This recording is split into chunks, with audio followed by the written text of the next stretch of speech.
What's up, guys? It's Paul from Pauline Theology, and today I got a book review for you. The book we're going to review today is Dispensationalism and the History of Redemption.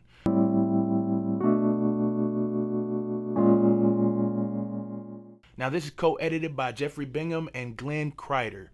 Dr. Bingham got his PhD from DTS, Dallas Theological Seminary, and is now teaching systematic theology at Southwestern Baptist Theological Seminary. While Dr. Kreider, he got his PhD from DTS, Dallas Theological Seminary as well, and he is now a professor of systematic theology and history of theology at DTS. So this book is actually a collection of articles written by different theologians about specific areas of dispensationalism. And what it seeks to do is give us a robust understanding of dispensationalism and its history and the history of redemption. It does so by these different articles, first starting with where dispensational came about, who started this understanding, and then also where it has gone from its beginning roots.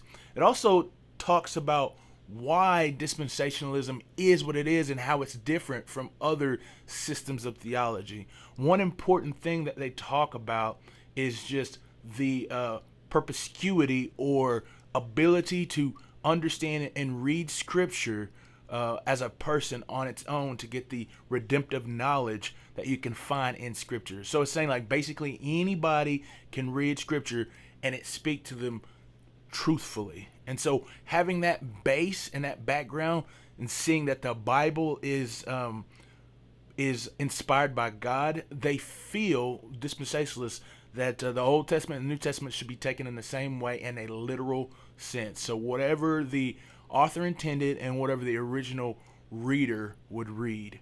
And so it goes about talking about that and then continues on to show the nuances as well as the great differences between systems of theology outside of dispensationalism or non-dispensationalist theology. And later it goes on to begin to break down future understandings of Revelation as well as other scriptures that entail the end times. And then finally, it talks about how the spread of the gospel and the understanding of this dispensationalism has carried out throughout all of the world in different areas, rather than just an English or a American or a European understanding, but how it's gone through all of the countries and shown how it has affected the theological thought in those areas. So a little about my opinion on this book is I thought that it was actually pretty good. At first I was kind of not sure about its understanding because I didn't know where it was trying to go, but as I continued to read, because I really wanted to know more about dispensationalism and what it means, what its effect is, because I've heard small things about it but never really investigated it myself. And so when I did this, I was kind of confused at first, but then I realized they were trying to tell me a history of it and how it came to be, because oftentimes it's criticized for not being an older system of thinking. However, in the book, they actually show how some of the ideas in dispensationalism were actually seen and thought about and talked about earlier in the history of Christianity. It's just they were not given its total brevity until recently.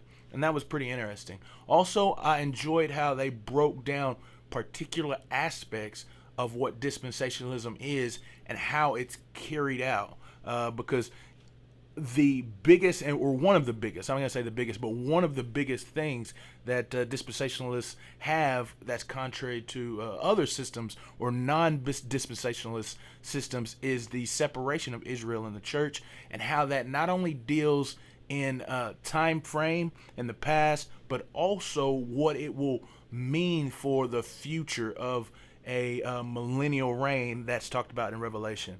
And to be able to see and hear it from the perspective of a dispensationalist rather than just picking and choosing from different people that talk about it, or even on different websites without any kind of true credibility that comes from reading a book that has an editor which has editors outside of it to look, and publishing companies to make sure that what they're saying is accurate and truthful representation of what they're talking about. And so I thought that was a good aspect of the book as well. So I recommend the book if you're just seeking to understand a little bit more about dispensationalism, or understand why it's different from whatever theological system that you think that you hold. It's definitely a worthy book to read, and so you should check it out.